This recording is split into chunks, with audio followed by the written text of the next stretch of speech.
Kaboom! Teach them! Always make sure the message reach them. Live from Kingston, Jamaica, broadcasting around the world. You're watching the Teach Them YouTube show. Intellectual, yet stimulating. Fair, frank, and factual. And now, broadcasting live. We will broadcast live. This is Extra Class, streaming to the world and beyond. Hey, let's go. You know, it's Teach Them, the #1 intellectual blogging panel on the YouTube channel. Good night, everyone. Let me know if you're seeing me clearly. Let me know if you're hearing me clearly. If you're seeing and hearing me clearly, welcome to another episode of Extra Class, episode number 390. I trust that everybody who is here, your friends, your family, your loved ones, you're doing well. For the people who are still on the road on this Friday night, still at work, hope the shift finish soon.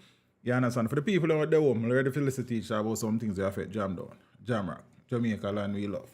You understand what I say? Peeps, good night. Yeah, this is Nature. Ellis representing for Extra Class, saying we teach them. Little piece of my story. Richie, big up yourself, bro. Piece of Extra Class story. Yeah. I'm here as a Chef Dwight, Mahatma, Jose, Malizev, Blessings, Bachelor, big up yourself, Lady Sharon Hilton Brown, Morgan's Journey, Father Errol Stewart. Extra Class control country, lack of place in the city. To deal with your music, I say. Did not have a place to stay, but I pray to Jah for a better day. Hey, teach them never stray. Extra Class is for the trying man. Purple Royal, big up yourself, Neil Santos, Blessings, Jackie Robinson, Gary Dixon, Ron, Wagwan family. Good night, man. Is it me? Big up on yourself enough. Dale Garden, Wagwan youth, big up yourself in a broski.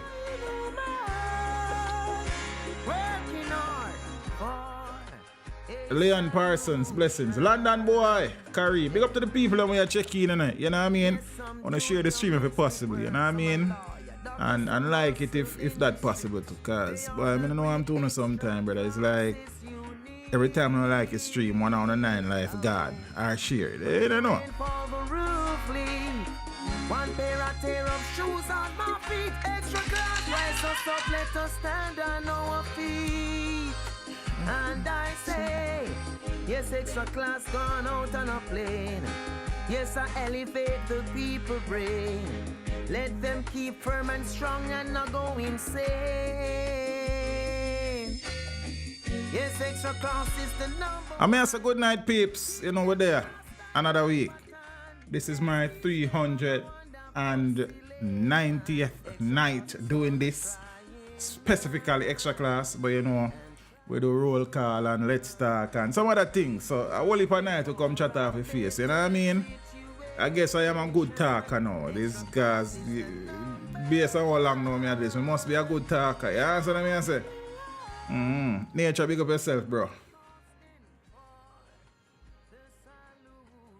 Yeah, news heavy, but me kinda watch a style. Me kinda not bother with the whole heap of heaviness tonight and Richie. Me have to sidestep it. You know what I mean? Because me not so strong. Damien, big up yourself in a broski. You know, I appreciate the support in a real life. You know what I mean? Yeah, man. Give thanks every time, man. Father Keith Brown.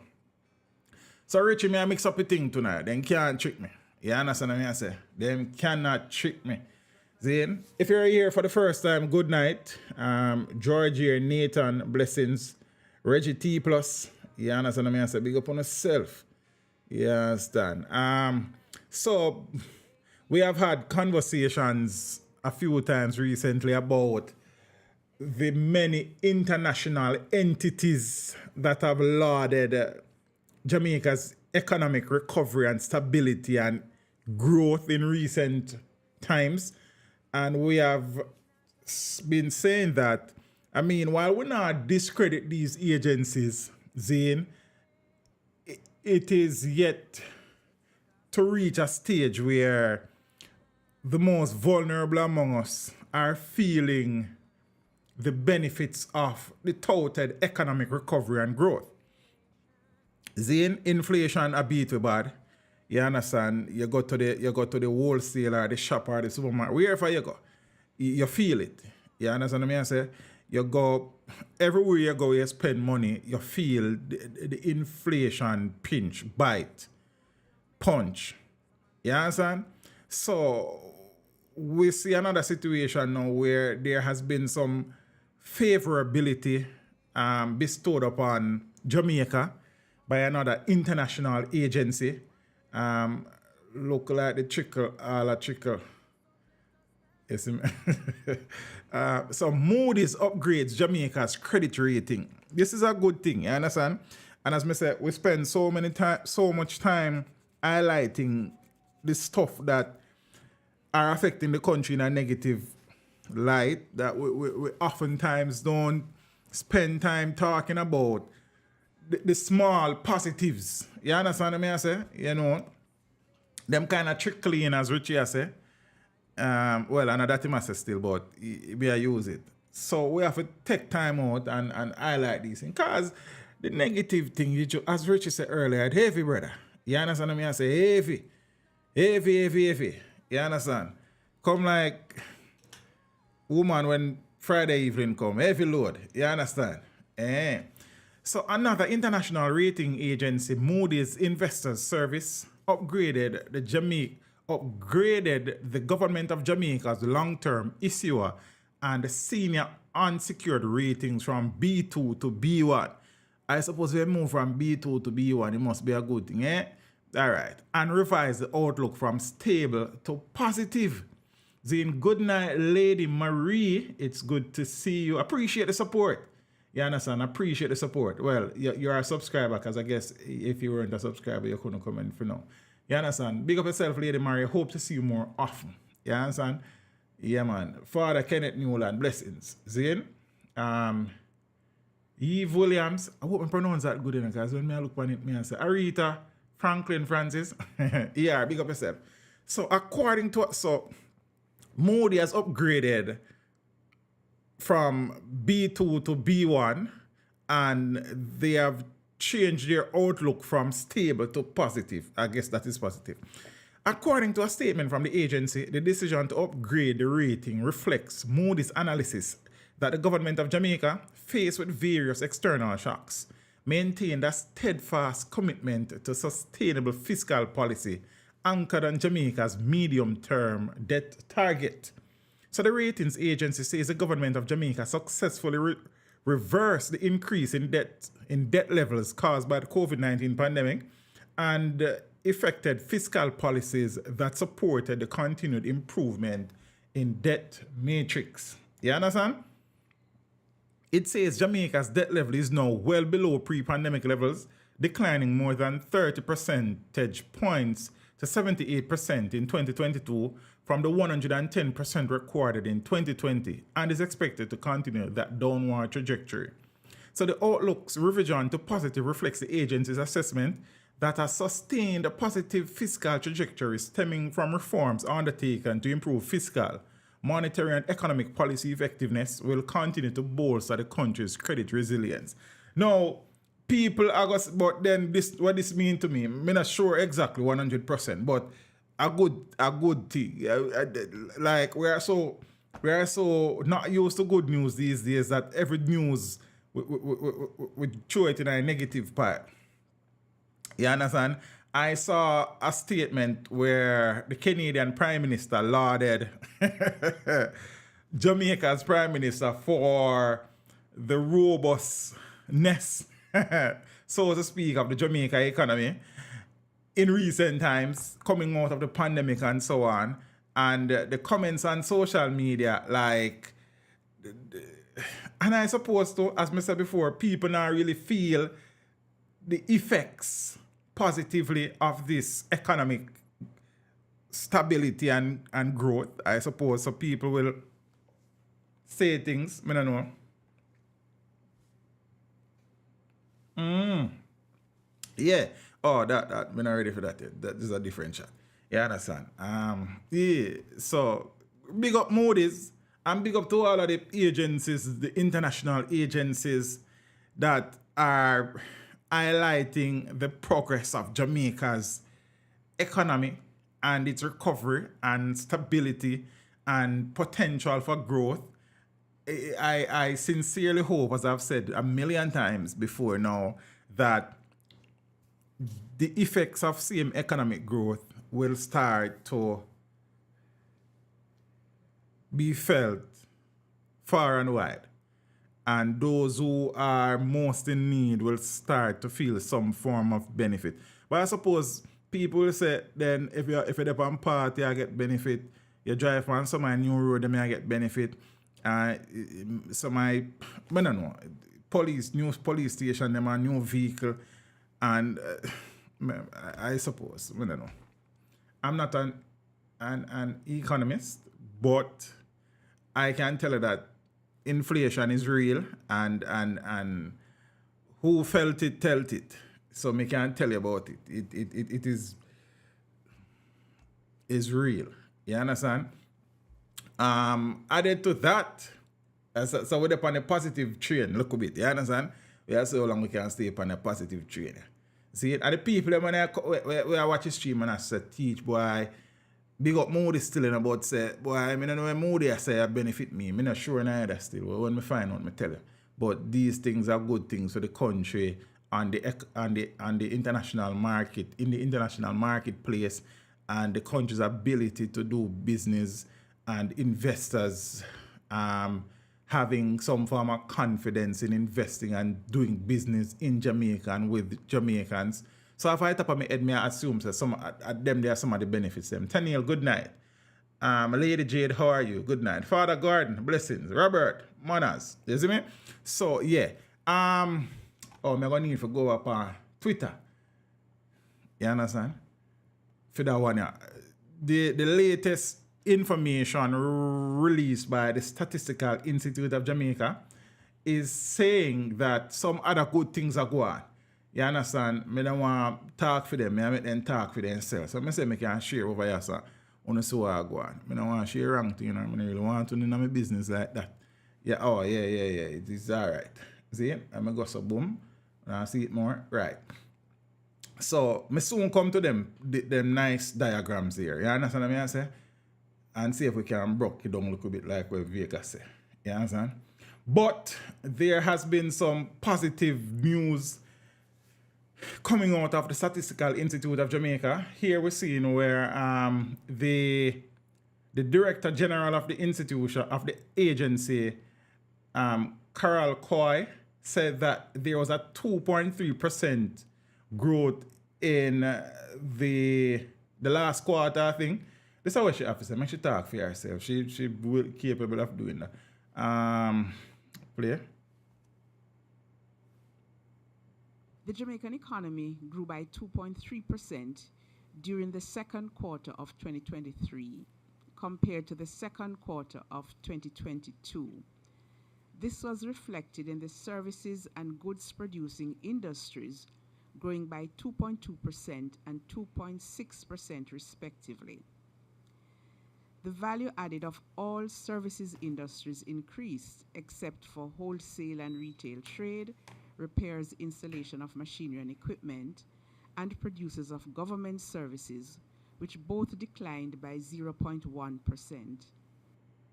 All right, so she said that there, so basically she has said the economy for the last quarter, the Jamaican economy compared to last year, the same quarter, the economy grew by 2.3%. Miss Marcia, with good night. Lady Maggie, how are you? It is so good to see you. I see you in the comments from time to time under the interviews and some other stuff. But it's good to see you in the stream. It's been a long time. You understand? Big up yourself. John Kuno, big up yourself and the family. Give thanks, man. I appreciate the support. You understand? Mike Graveyard. Yeah, why Father Mike, we have to give thanks to small mercies, you know. You understand what I say? So, economy growth 2.3% year on year. Quarter versus quarter. So I could continue. She said some other things. So she said the main drivers for the third quarter include education and transportation. And this is what she had to say in relation to that. Indices for education. The inflation rate for September 2023 was 0.5%. The main drivers of this inflation were increases in the indices for education, which went up by 11.8%, transport 0.7%, and food and non-alcoholic beverages 0.1%. The index for the education division was influenced by increased tuition fees for private schools at the primary level. There were higher prices for petrol, which impacted the index for the transport division. Most classes within the division, food and non-alcoholic beverages, increased, except for vegetables, tubers, plantains, cooking bananas, and pulses, which tempered the overall movement for the division. Looking at the point-to-point CPI, the point-to-point inflation rate as at September 2023 was 5.9%.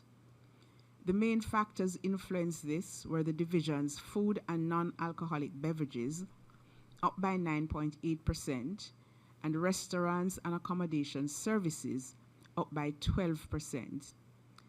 These movements were, however, moderated by the 1.9% fall in the index of the housing, water, electricity, gas, and other fuels divisions.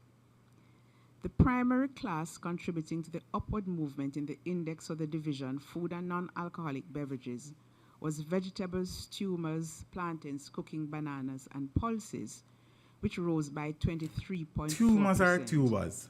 I must tuber share, sir. Mistake she make. Let me pull back this so we can talk about something here. So, see? So basically what is as a year, so I'm going to put on my local finance cap probably bigger there now. So for the quarter, inflation was up 0.5%. But overall, for the year, inflation is at 5.9%. And I think the Bank of Jamaica, their goal standard is to keep it below 6%. You understand? It has been fluctuating below, just below and above 6% for the year so far. But it feel more than that too. When a guy place and go spend your money, you look at money where you have, if you have it feel more than that. So I could continue. So that inflation. So the labor market, you know. Main factors. Miss, I don't reach this yet. So 1,377,300 people are in the labor force as per statin. In July 2023, the number of persons in the labor force was 1,377,300 persons, or 65.6% of Jamaicans 14 years or older. Compared to July 2022, this was an increase of 19,600 persons. The number of males in the labor force was 734,400, with a male labor force participation rate of 71.2%. Compared to the same quarter in 2022, an additional 8,400 males entered the labor force. On the other hand, compared to July 2022, 11,200 additional females entered the labor force, resulting in a total female labor force of 624,900 and a participation rate of 60.1%. Interesting. I would have thought that there were more female in the labor force presently. All right. I could continue. So the unemployment rate for July 2023 was 4.5%, at 2.1% lower than the 6.6% for July. So I could hear what she has a year so. But open on for you know, cause based on the survey, the number of unemployed persons in Jamaica was 62,200, and this is 27,500 fewer persons compared to July 2022. The number of unemployed males was 24,600, a decrease of 13,000, while the number of unemployed females was 37,600, a decrease of 14,500. Looking specifically at persons aged 14 to 24 age, years of age, there were 9,000 fewer unemployed youth, moving from 34,600 to 25,600. The unemployment rate for July 2023 was 4.5%, and this is 2.1 percentage points lower than the 6.6% in July 2022. The male unemployment rate was 3.3%, a decline of 1.8 percentage points, and the female unemployment rate was 5.8%, a decline of 2.4 percentage points. For the youth, the unemployment rate was 13.2%, representing a decrease of 3.5 percentage points compared to the 16.7% in July 2022. Oh, you see, you dolly them on, tell them some myself go look work. You understand? Yeah, so she basically talk about all of them diagram already. So I don't need to talk about them. She basically went through what they must say and them something. So the long and short of that is that employment is up. The employment rate continued to Based on the survey, the unemployment rate continued to decrease. Yes, and the labor force 1,377,300 people. More males are in the labor force. Then I would have guessed off the top of my head that more females would be in the labor force. But you see, I guess me not do no survey, you understand? But say the dolly them you know, we're not gonna need to go look some work. You understand? Because too much on in our work. You understand? I love that. But again, on a serious note now, peeps, as per the data again, and we can only work with the data, Zane, and Statin is the agency that is responsible for doing these survey and presenting these information. So we have to, you know what I mean, look at it for what it is, and based on what it is saying is that the labor force is a population of what? Give or take 3 million people, and we have almost 1.4 million people in our labor force. And I guess then you have to factor in the people in the labor force, the people who cannot be considered a part of the labor force, children and the elderly. So yeah. Why, Miss Brown? No work to the dolly there. Boy, they need to contribute to a thing, man. You understand what I say? Pretty looks alone can't work. Question for you. Do you know if day's work is... You know, Richie, I was going to talk now about, because we keep on hearing that more jobs.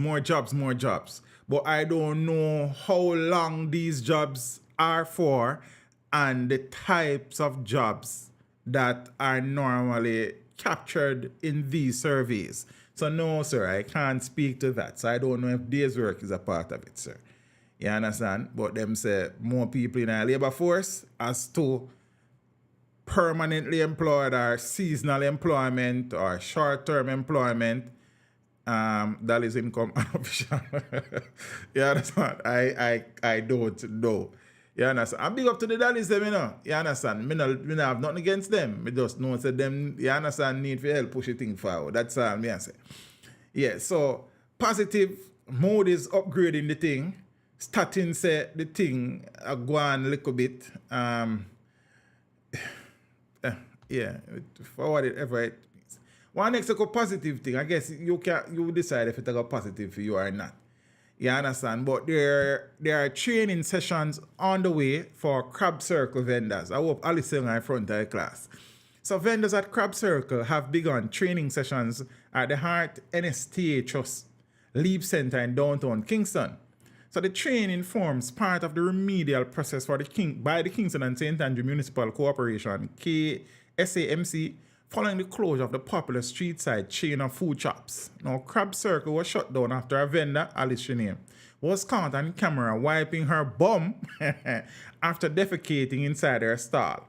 Now, institution manager at the Heart NSTA, Orville Plummer, at the NSTA Trust Leap Center, Orville Plummer says the training, which began on Tuesday, aims to boost professionalism.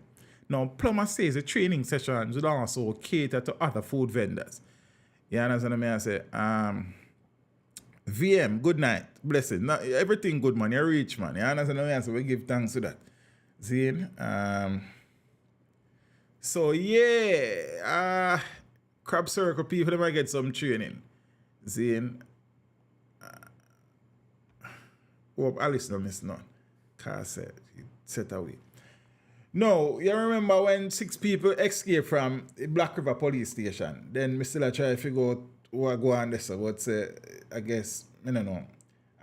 One of the man, one was recaptured at a bar somewhere a few months ago, or a few weeks ago. Another one was, well, I can't find him. I'm going to have a G somewhere boy place, man. No, wrong place, me I look. Okay, yeah. So this fellow here, so him was one of them who escaped. Them find him back. You understand? Another inmate who escaped the Black River lockup in St. Elizabeth in June this year has been recaptured. 32-year-old Kenneth Stewart, Kenneth at 32, who was on a murder charge, was recaptured on Thursday following a police-led intelligence operation in the Trial Heights community in Spanish Town, St. Catherine. So Senior Superintendent Howard Chambers, the commanding officer for the St. Catherine North Police Division, in the talk about it. Stewart and the mother of his child are in the custody of the Spanish Town CIB. 8 people, did escape, about 6. 8 people escaped the Black River lockup in June, on the 19th of June, and only 2, including Stewart, are back in state custody. The first escapee was caught at a bar in Buena Vista near Merseyville in St. Elizabeth, and them something. So, brother, yeah, I guess them find him with him baby mother. You understand? So, say it is a crime to harbor a fugitive. So, I guess, look like that should do like. And then lock her up to some, I don't know. We have. So that's a 2 out of 8. We don't know the next 6 there. If you don't know them, tell them, say, Minto and him, G them and look for them, because say, they want them.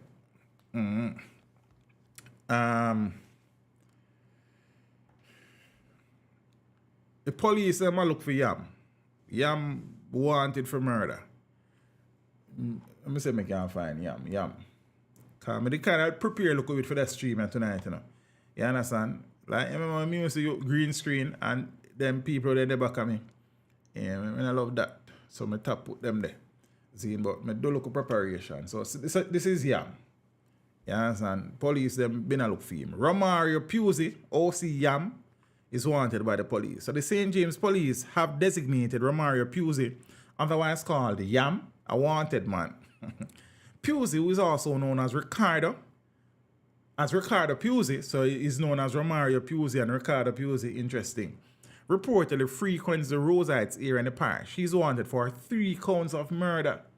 I wonder why they call him Yam.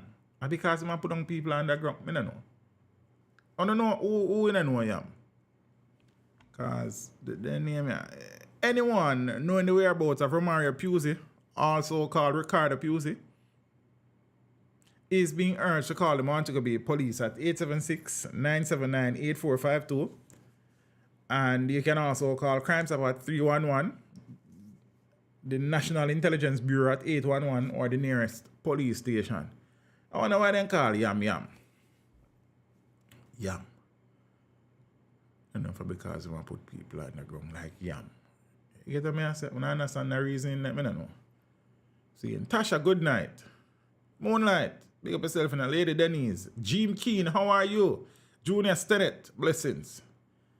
Vice gone. Yeah, VM, I remember say at 8. Me say at 8 now, I there say at 6. You understand me? I give them a blind. I don't know. Peter Bryan, blessings. So other than Yam, police have a look for our next brother, Zane. Him now is a different kettle of fish. See me? I'm probably know him by now. See? That brother. Yeah. So man in viral gun video listed as person of interest. So the Trelawney police have listed 33-year-old Jason Wright as a person of interest after he was identified in a viral video on social media brandishing a firearm. In the video posted on Tuesday, October 17, Wright also threatened the police. Zane and thing. So let me read some things, then we play the video. So an early morning operation was conducted at Wright's home in the parish on Wednesday, October 18, or the following day. Wright was not located. However, 2 of his close relatives were taken into custody for questioning. Now, initial investigations revealed that the video was recorded at Wright's residence in Troy District, Trelawney. The police say Wright is a frequent visitor to Kingston and Breeze Hall in Christiana, Manchester. And Wright is being urged to turn himself in voluntarily in the company of his attorney, a justice of the peace, or any reputable citizen. And anyone knowing the whereabouts of Jason Wright is being asked to contact the Trelawney CIB, the police emergency 119 number, Crime Stopper 311, or the NIB tip line at 811. Yes, I wonder if a Mampy then lock, then lock. I want a close relative. Because a Mampy GS in the video too. You understand? See me? Let me see. Hold on. Mampy. Yeah, hold on, my G. We're not ready for it yet. Yeah, jump the gun, so to speak. And time for that. I'm going to find out my scenes window. I wait there. Show window. Sorry, guys. Yeah, see me. You might talk to Mampy. Mampy. Where are you now, Mampy? Mampy, man, on the internet on my yard. I do want a video call and show your style, is it? Mampy. Upgrading a Mampy. Back to your regular. That one name Kill Police. See it, Mampy? You see it, Mampy? Mampy. Me no want to do it, Mampy. God no. You see it, Mampy. See it there. You see it, Mampy. Mampy. See it? Me tell you, Mampy. Last night I seen it in dark. Lord. See it, Mampy. Mampy then. Me know say you see it. Me know for sure say you see it, Mampy. You see me? Me know for sure say you see them. Say then. You see them, Mampy? Look, Mampy. You see say then, Mampy. I told no much about it last night, Mampy. Dog chapter. Oh, God, Mampy, you sing sweet. I want you hear you see, Mama. I want you hear it. It's bad. Full of effect, Mama. You say, I'm a chop one out of it, you know. Mampy, idea. Me don't want chop one right now, but me can't chop one for you right now, Mampy. Sorry. You see it. Full effect, Mampy. I tell you. Last night, problem. Yo, why would that even do Rasta?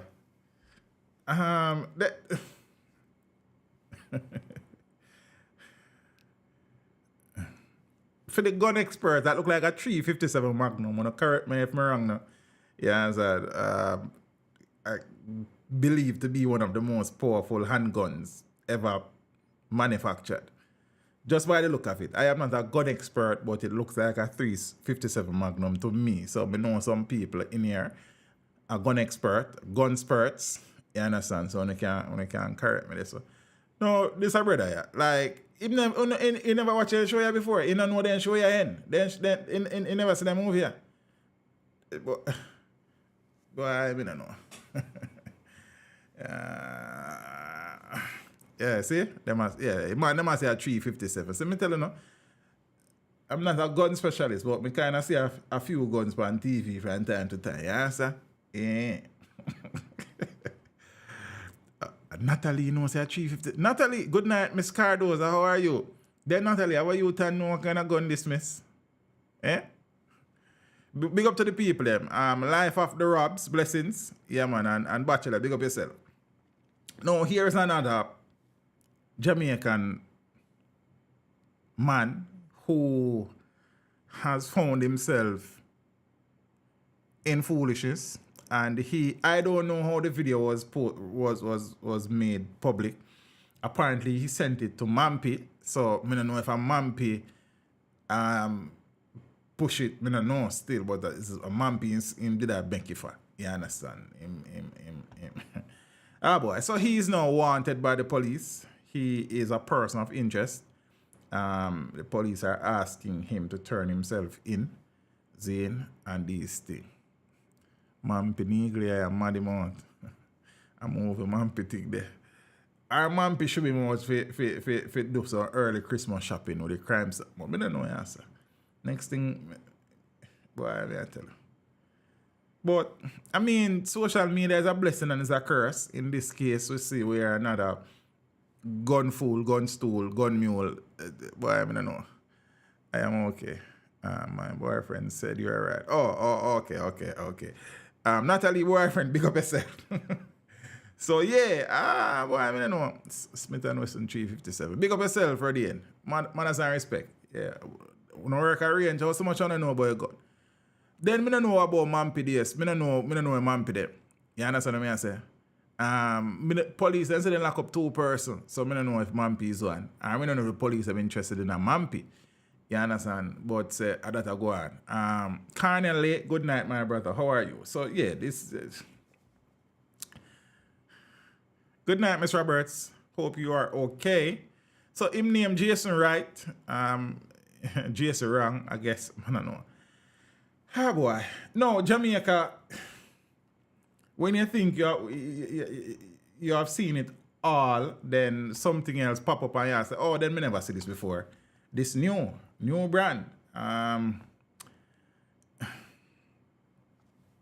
On screen is a few of the 320 devices that were found in a section of West Kingston by the police, I think on Tuesday.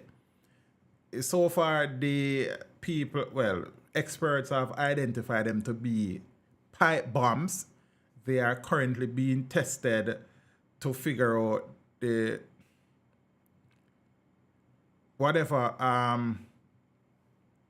material is contained inside them and these things. So, Richie, me tell us, show me out, brother. Then me couldn't tell us I did expect that. Apparently, though, it is not the first time explosives have been found in the country. If you listen to what I'm going to play in a few, but they have never found anything like this before. You understand? What was the ultimate motive behind the creation of these? What were they going to be used for and by whom? This is this serious.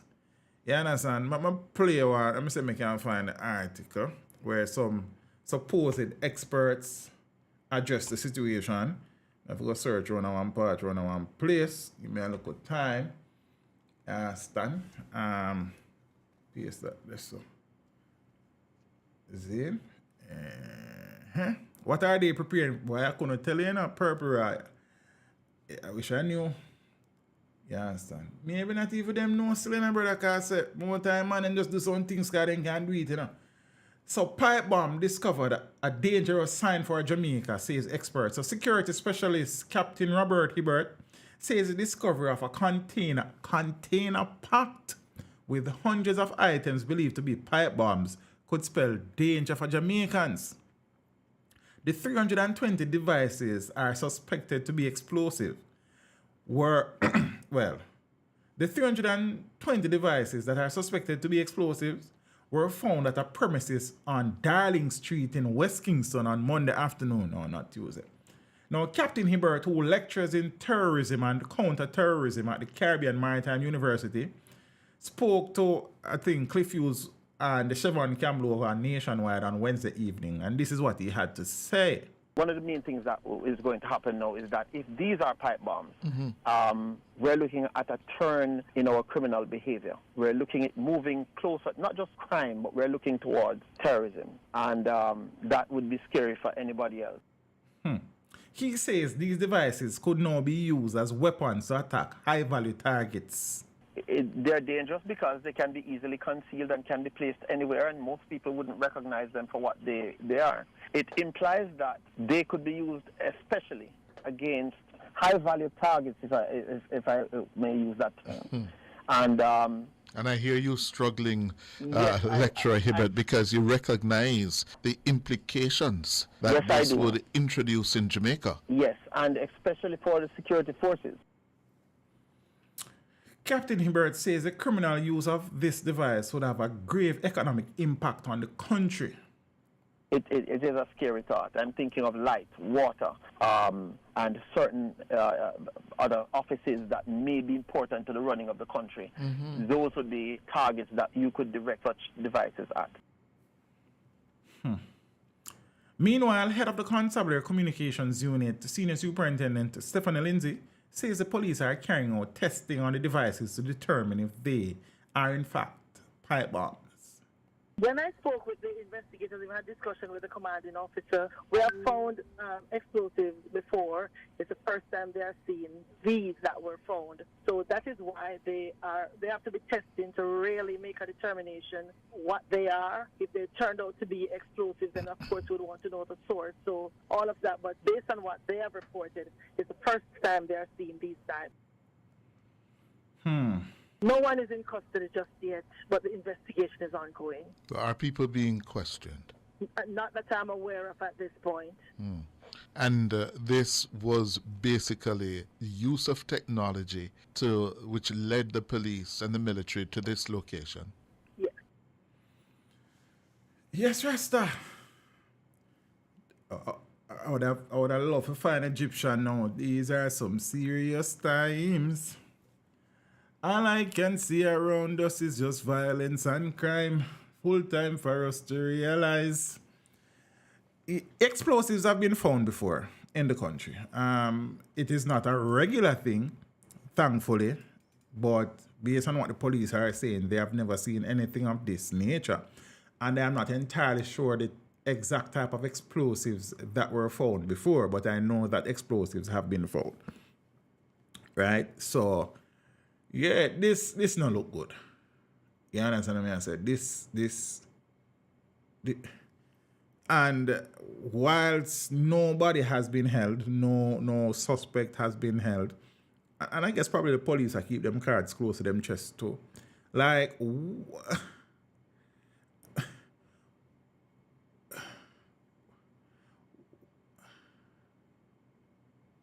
sure. Why? Me can't keep up here, Rasta. Right now, me can't keep up because I don't know what to tell you. But this don't look good. I hope that this is all the 320 devices that were found by the police. It is the 320 that exist in the country.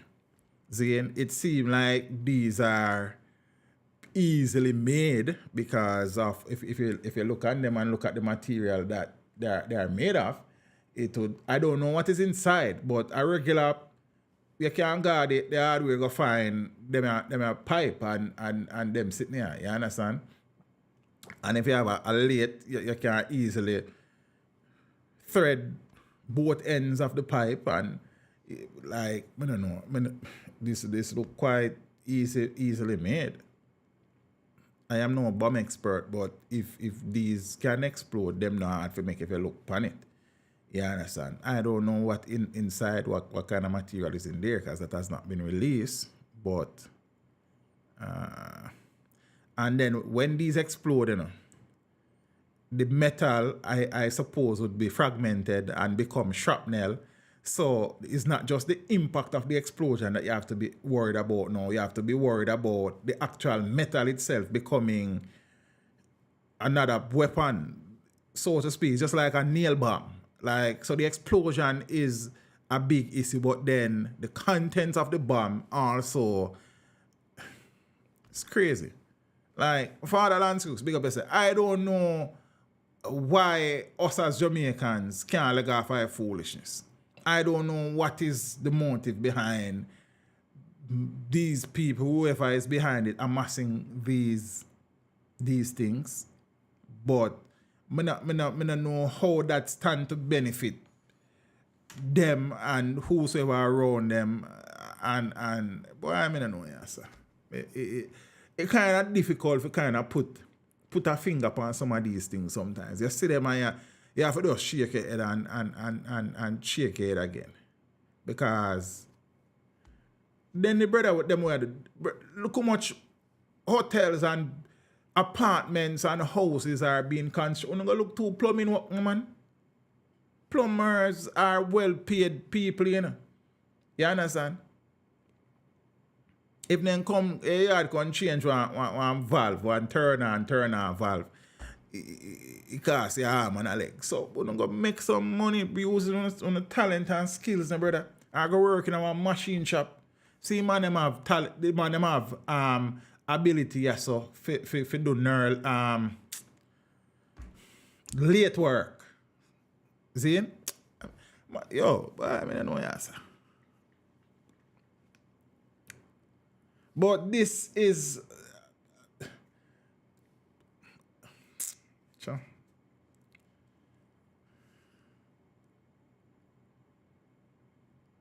I want Egyptian pan a dub plate. Because these are some serious times. Really serious.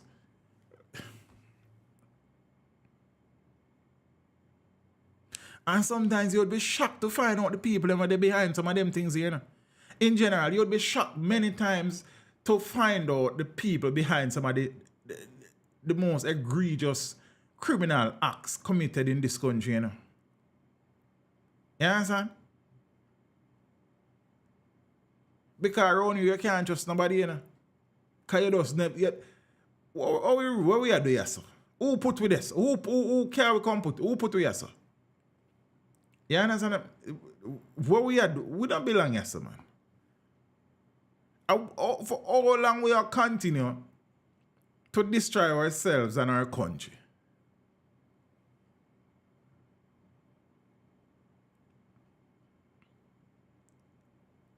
Because of destruction, this we look upon right here, see, you know? Destruction. When did we become a people who our greatest desire is for destruction and death? Anna Jones ever asked to go away. Eh? When we reach around here, sir, me not love around here. Me not love around here. You understand?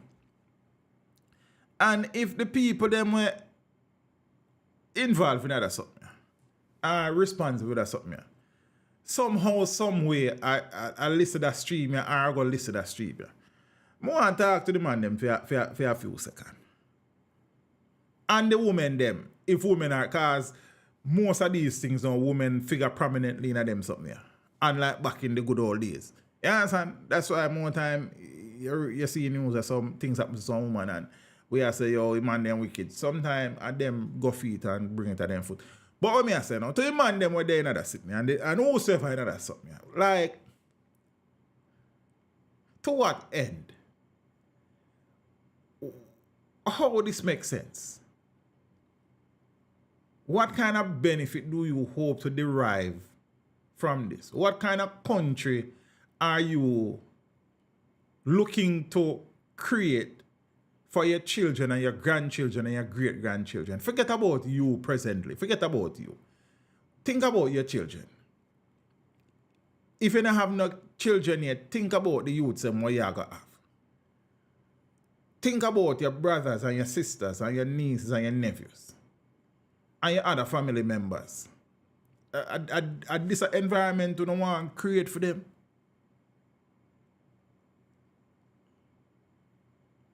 And for whatever reason you are involved in this, look, take a good look at yourself and the situation and decide if this makes sense in the long run. Think about the can of worm that you were about to open up and see if you want to deal with that can of worm multiplying exponentially. Because it can't make no sense to me. So it might make sense to you because of the environment and the situation that you are in. But just step back and look on the situation and analyze the situation and look what you are about to do. And would it be worth whatever plan? Why I mean, I know.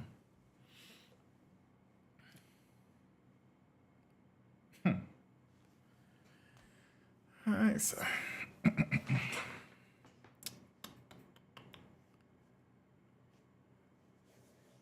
Boy, I used to play Terry Ganzi said, just a little advice. Gun is that the only chat man them find bomb now star. Me can't even to play Ganzi. Me and play.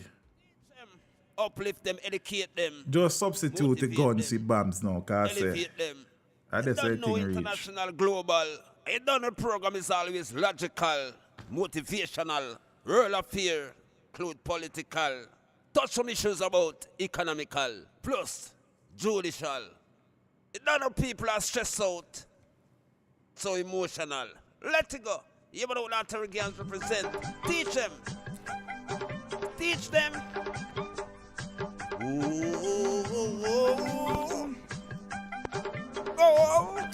James, look up yourself. A little advice. Be a better man in life. Just a little advice. Gun is not the only choice. Oh no. Little advice. Me know they suffering no nice. Tell them, teach them. Just a little advice. So when you do what you do, think twice. Jaja. Ah, boy.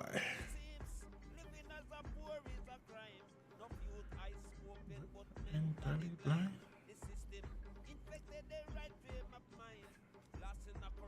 Of good use get twine. Just through material, flick glitter and shine. The Holy Bible for them is like the latest Bagel 9. To the elders they are so unkind.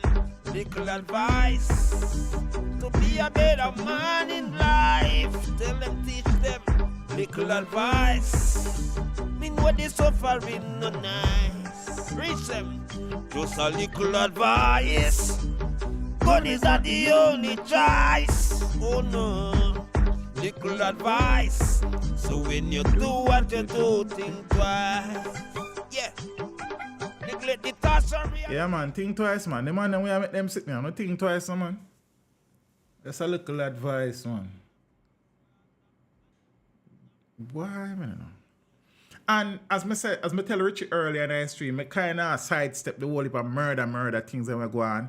But double murder, triple murder, 4 people get shot, 2 dead, one 83-year-old, one 70-year-old, 2 elders were killed up at one place, allegedly over one of the man was a target. One whole heap of sit there going on country. Like, but I did the news one day since week, one single day. That was on Thursday. You know why? Because all of the rest of the day, them I just, and even the day that I decided to do the news, half of it was filled with murder stories, just to see. Monday murders, Tuesday murder, Wednesday murder, Thursday murder, Friday murder, Saturday murder. No, so again, they represent for the big bad teach them. So we said teach them, entertain them, educate them, and teach them all the while and never stop what you're doing. You're doing a great job. Chat the rhythm. Take a good look around us. Are we pleased with our living conditions? Senseless killing each and every day. What's happening to our youths? Oh no, we don't want no more bloodshed. We don't want no more youth dead. We look at Jamaica where we love, bring it back to what it was. Too much gangsters and thugs and AKs and slugs. Take a look at the rainbow. Let it sorrows and pain go. You can't make life and no still I take life. Say you a murderer, one day you must pay the price. Life is so hard. Every day we see ghosts. You gotta live it up right. Are you wicked? Gondo. If it's not by police, it's by gunman. That's the way it goes. Living in the ghetto region. Teach them, down in the ghetto where we born and grow. No, daddy, I just mother one we know. Every day she say, me son, protect your life. Vampires and bloodsuckers walk day and night. Them say them a friend, them are no friend. Make the right choice. Make sure you listen to your mama voice. Not try for this, my mama, true, you walking with your crew. Make me mama cry, I does lightning for you. But if you diss me, you can get wet. That's alright, because I love we a chant every day and night. We don't want no more bloodshed. We don't want no more youth dead. We look at Jamaica where we love, bring it back to what it was. Too much youngsters and dogs and AKs and slugs. Take a look at the rainbow. Let your sorrows and pain go. You can't make life and no still I take life. Say you a murderer one day you must pay the price. Life is so hard. Every day we see ghosts. You gotta live it up right. Are you wicked? Gondo. If it's not by police, it's by gunman. That's the way it goes. Living in the ghetto region. Oh Lord. Down in the ghetto, it's a game and it's a gamble. Every day we look up in a guns and gun angle. Don't get carried away nor entangle. Left the woman chop her it up and she ankle. Give her back her chain also the bangle. All wrongdoers won't forget trample. We don't want no more bloodshed. We don't want no more youth day. Look at Jamaica where we love, bring it back to what it was. Too much youngsters and thugs and AKs and slugs. Take a look at the rainbow. Let your sorrows and pain go. Can't make life and no still I take life. Say you a murderer one day you must pay the price. Mama head burn up again. Papa can't stand up again. One son them have them kill him round a Christian pen and him at just 26, now reach 27 years. We don't want no more bloodshed. We don't want no more youth dead. Then look at Jamaica where we love, bring it back to what it was. Too much youngsters and thugs and AKs and slugs. Take a look at the rainbow. Let your sorrows and pain go. Can't make life and no still I take life. Say you a murderer one day, you must pay the price. Gandhi, big up yourself and you know the world of them G. Yes, sir. Tired of bloodshed, man. You understand? Tired of the bloodshed. You see me? Could I do the news today still in a kind of all the murder stories wasn't there, but then we still couldn't bother. You understand? I have some more tune I don't want to play, but them tune there, even though I dub play them, the man them still do the song them pan the radio track them, so all sort of problem. We sort them out one time still. Ah boy. So I come over now. You understand? Even though the stream is not about murder and killing and them something really, it's still heavy, brother. Cause see we reach our next story, I will feel like Toshyna Patterson's family asks for privacy to mourn loss. Yeah? So the family of 27-year-old Toshyna Patterson and 10-month-old Saria Palwell is asking for privacy as they mourn the loss of their loved ones. Patterson and their baby girl were kidnapped, murdered, and their bodies burnt on Saturday, the 9th of September. Saria is the daughter of Member of Parliament for East Kingston and Port Royal, Philip Palwell. I don't know that already. Now, in a social media post to Facebook that was verified, Patterson's family thanked members of the public for their unwavering support. The statement reads, "We prayed for their safe return home, but our prayers weren't answered the way we hoped. Patterson and baby Saria were last Saria, were last seen on Gilmore. I don't know all of them part of the story. And them something there. So the statement continued by saying the statement from Patterson's family says the past month had been tremendously difficult. Nothing could have prepared us for the events that unfolded. It further states our beautiful granddaughter, great-granddaughter, niece, and cousin, Sarah Paulwell, were the joy of our family, always laughing, always ready to play, it says. Tosh was so kind, gentle, and always wore a beautiful smile. She was able to start and maintain her company on her own while attending school and being pregnant. In the post, the family expressed their sincere gratitude to the people of Jamaica and in the diaspora. They thanked the police for their swift investigation. Patterson's family says they were looking forward to witnessing Tosh flourish in her many endeavors and to see the wonderful person Syria would have bloomed into. Yeah. It is very difficult in these times for privacy to be given to families in these type of situation, you know, with the advent of social media and social commentators and vloggers and stuff, and you know what I mean. So yeah, but if you can find it in yourself, honor the request of the family in these very trying and sad times, it would be good. So they might beg for some privacy. You understand? And yes, you know, with these things, you have people who, in the pursuit of the views and likes and $1, them create some things more time when I go so, and you have people who are hurting, and some of these things continue to hurt them even more. You see? Now, 4 people have been arrested and charged in connection with the brutal murders, and the woman believed to be the mastermind of the gruesome act, Leoda Bradshaw, shares a child with Philip Paulwell. Now, Bradshaw, her cousin Roland Balfour, Richard Brown, and Roisin Miller have been slapped with a range of charges to include capital murder, conspiracy to kidnap, and accessory before the fact. They are booked to return to the Home Circuit Court on the 1st of December. Delroy Stewart, good night, my brother. How are you? Damian Lee or Damian Lee, not sure. Calligraphy, how you doing? Nix, don't judge.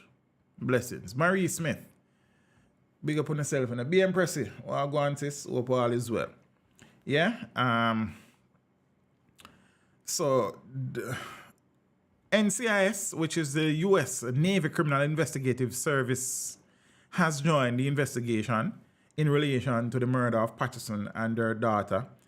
There was a news report on NBC 6 in Miami, I think.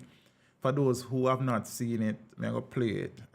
They made reference to Syria as being 10-year-old. Just a little bit of research would have fixed that for them, for a news outlet of the size of NBC. That is kind of poor journalism, but we move. So this is the video for those who haven't seen it. I mean, I pretty much want to see it already, you know, because I don't want to roll, you know.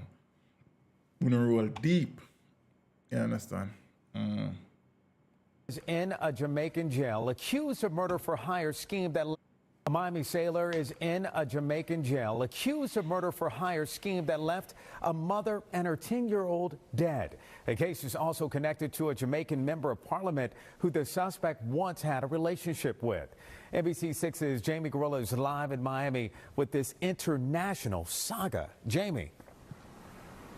Yeah, that woman, the U.S. Navy confirms, is a petty officer. Tonight, she's facing charges of kidnapping and murder. A family tonight is grieving this mother and her 10-year-old daughter. And it's this Miami woman, Leoda Bradshaw, who is accused of hiring hitmen to kill them in Jamaica. Leoda Vanessa Bradshaw, 34 years old, petty officer in the U.S. Navy. She was charged with 2 counts of conspiracy to murder, 2 counts of conspiracy to kidnapping, 2 counts of kidnapping, 2 counts of murder. Bradshaw is a U.S. Navy petty officer assigned to a talent acquisition team here in Miami. In a statement to NBC6, the Navy says it takes all allegations of misconduct seriously and is fully cooperating with appropriate investigative and law enforcement authorities. The matter is currently under investigation by Jamaican authorities and the Navy Criminal Investigative Service. This is Bradshaw walking out of a Jamaican courtroom for being charged. The Office of the Director of Public Prosecution in Jamaica alleges Bradshaw and her cousin hired 2 men to murder a child and her mother. The contracted men allegedly carried out the murder by shooting the victims, then burning them. It is one of the most painful investigations for the team since recent times. However, the team of investigators continue to be professional and remain focused. Jamaican officials identifying the child as the daughter of a member of parliament, Philip Palwell.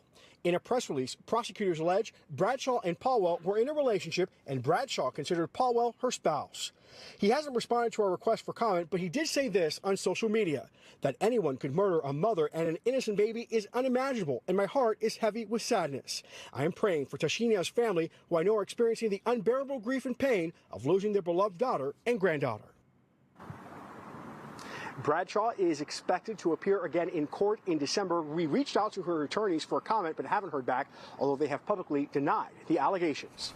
Reporting live in Miami, Jamie Garola, NBC6 News. Yep. So that is that. Oh, speaking about Leota, this was her coming out of court. Apparently she never want to come out because I guess she realized that journalists were looking on. Let me turn this down. So if you realize she should turn back and something. Oh, but now share. Sorry. Why this load so? Let me see if I can turn it down.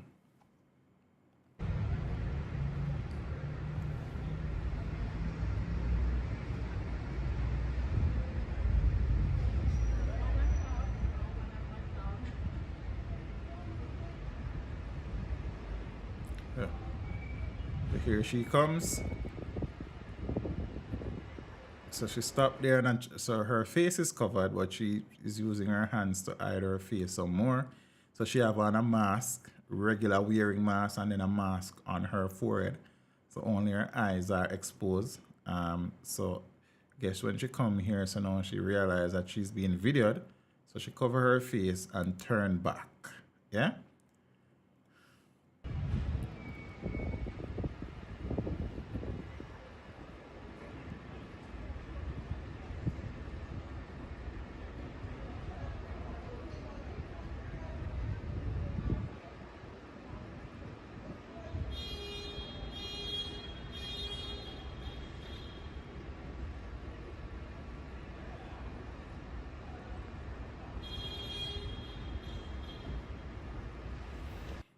Nice.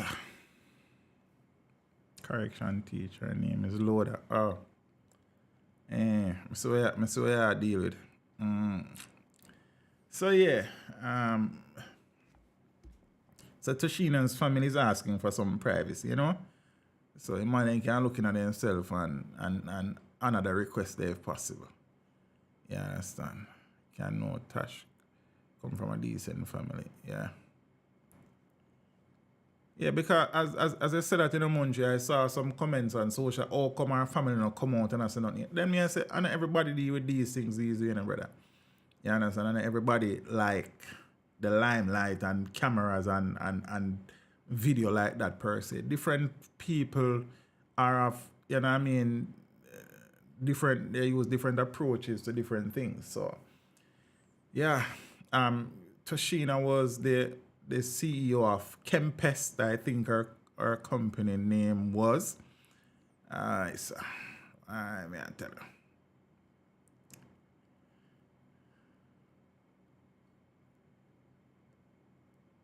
Listen, I would like to know what lie she told to get her leave approved in less than 24 hours. Yeah. It's next day. On the next flight out, you know what I mean? And no, funny enough, you know, Scotty come link me last night and right, that's what she sit down over there, so. And we had talk about the story, you understand? And, you know, she was, you know, she had said, boy, bro, me not go in that car. Then can't get me going in that car. You understand? And thing, and my suspicion is that because Toshyna was familiar with the vehicle, she probably dropped her guard. Because if you're following, you realize that Leoda allegedly called her before 7 o'clock and never get her. And then she turned up at the house at 7 in a tinted SUV. I am assuming that Patricia knew the vehicle. Then, boy, I don't know. I'm not even about to talk about that. But me and Scotty sit down about an hour last night. I got through everything. I got through some files and it's crazy. And it goes back to what I've been saying. At no point in time, none of the three man them never look at themselves and say, brother, we can't kill the baby. Even if the man them decide to kill the woman. The man, yo, boy, I mean, I know star. All right, so we could continue. I don't know, I get big old bump in it. Boy, I mean, I know. But they set me some way to answer because I not even really use sugar. I don't really use no flour and rice. You understand? I try and let me face us a breakout see. I don't know what I'm going. Zane. I want to look like I love bomb still. I don't know about that. Zane. But yeah, two close shot tonight business card. Me so the baby get 4 shot. I don't know, bro. So the new fleet, a correction vehicle does. I don't understand why. Sure.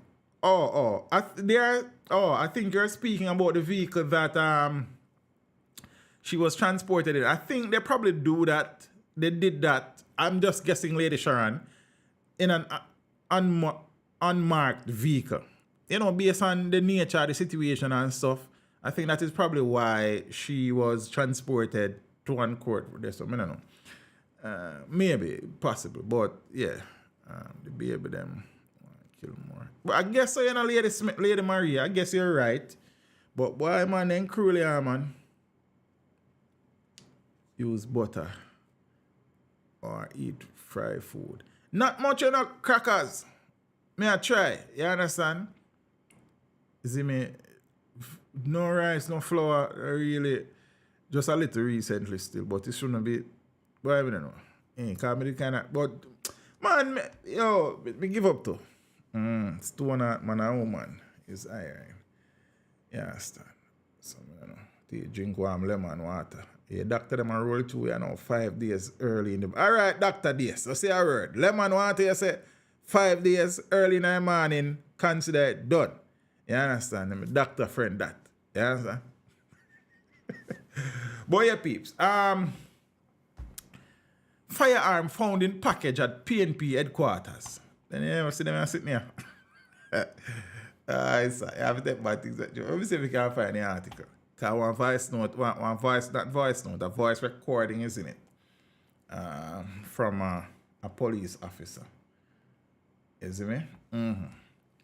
So let me share over here. So a firearm was found at the headquarters of the People's National Party. So the firearm was reportedly found in a box containing items that was donated to the party's 89 Old Hope Road base in St. Andrew on Thursday. The deputy superintendent in charge of crime in the St. Andrew Central Police Division, Sophia Price, confirmed the incident. It is understood that the donor of the items is now overseas. It is believed the firearm may have inadvertently been left with the items. So the question now, so we get that. So inadvertently left. Is the firearm a legal firearm? So that is the question. But this is what DSP had to say. Oh, may I proceed wrong place? Somebody had handed over some stuff to personnel at the headquarters there. And apparently during this, going through the stuff that would have been handed over to them, they would have found the firearm. But we suspect the firearm belongs to the person who would have handed over some stuff. So the officer is saying they suspect that the firearm belonged to the person. and belonging to the person, i.e., is it legal or illegal? I guess that is the question you ask. It's not even said if the gun was found, where it was found. You understand? Is the weapon a legal or an illegal firearm? You understand? So I guess hopefully we'll find out that, because sure. What kind of stuff, Richie, that me don't know neither. It never said. So that's a good question as well. What kind of stuff?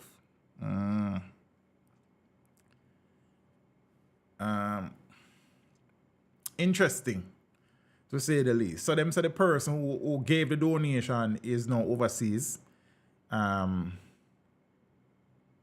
don't know. So we watch and see. We see how these things pan out. You understand? Because, you know. No, the latest group of Haitians that arrived in the country on Sunday afternoon have been sent back home. Just like the set before. So, in recent months, it has been 3 sets. The first set is still in the process of seeking asylum. They are being housed at a facility in St. Mary. The second set was sent back the following day after them come. And this set was sent back the following day after them come. That said, some human rights groups have voiced their disapproval of returning the Haitians back home. The government hasn't released an official statement on the latest batch, except to say that 2 of the ones who came in this third batch were also in the second batch that was repatriated. Also, they are saying that they are pursuing possible charges against the captain of the vessel, as it is believed that he is the one who has been smuggling the Haitians into the country. And also, this time, yeah, Rastafari, I left it alone some days. See? This time, when they landed, a lot of them apparently made an attempt to integrate themselves in the surrounding communities. Basically, they were fleeing into these communities. It was the quick action of the police that led to their apprehension and subsequent repatriation to Haiti. Hey, Christina, it is so good to see you. I know the time difference crazy, but it's always good to see you, Empress. Hope all is well. So, a quick response from the Portland police led to the apprehension of a large number of Haitians who reportedly fled their landed location at the Long Bay Beach on Sunday in an apparent attempt to elude the law. Cops say they were alerted by residents. Big up to the residents, them down a Long Bay there. See? Cops say they were alerted by residents that several Haitians were seen making their way from an 18-foot sailboat with bags and other personal items. The group, which comprised 27 men, 3 women, and 5 children, including a baby, reportedly landed shortly after 5 p.m. So the police revealed that at least 2 of the Haitians were among the last group of 36 who had landed illegally at Long Bay on September 9, but were repatriated a day later. So the Haitians have since been sent back home, and reports are that the group boarded a Jamaica Defence Force vessel at the Bournebrook Wharf in Port Antonio on Monday afternoon. So there has been no official statement from the government, as I said, and meanwhile, the police are seeking the late charges against a man suspected of smuggling Haitians into the island. The Ministry of National Security has declared that the latest batch was brought to the island by the suspected smuggler. The ministry has revealed that preliminary investigations indicate the captain of the vessel is suspected to be the same individual who illegally brought another group of Haitians who were repatriated in September. I suppose there are contending views about the Haitian situation. There is one section of the society who is adamant that the government is breaking international laws and that the Haitians should be accommodated, whilst on the flip side, you have another set of people who are totally against the Haitians being granted asylum privileges and are in support of returning them. It is no secret that the crime situation in the country has long been influenced by the guns for drugs trade between Jamaica and Haiti. And not only guns for drugs, but guns for meat also is a part of the thing. So, no, you are free to... Well, I know the first set say they were hoping to reach the United States and they drifted into Jamaican waters. The second and third set apparently look like their destination was in fact Jamaica, and it would sound like the captain of the vessel is Jamaican. So, but I know these are...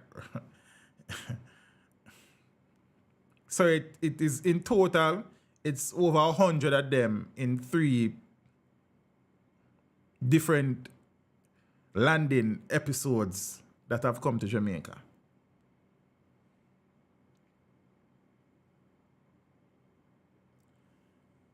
And I just donkey me into cow and goat and them something, Caribbean expats. So it was well documented that so whilst the guns for drugs trade has been active for years, the economic situation in Haiti is of such that there were reports that they were willing to exchange guns for meat. So yeah,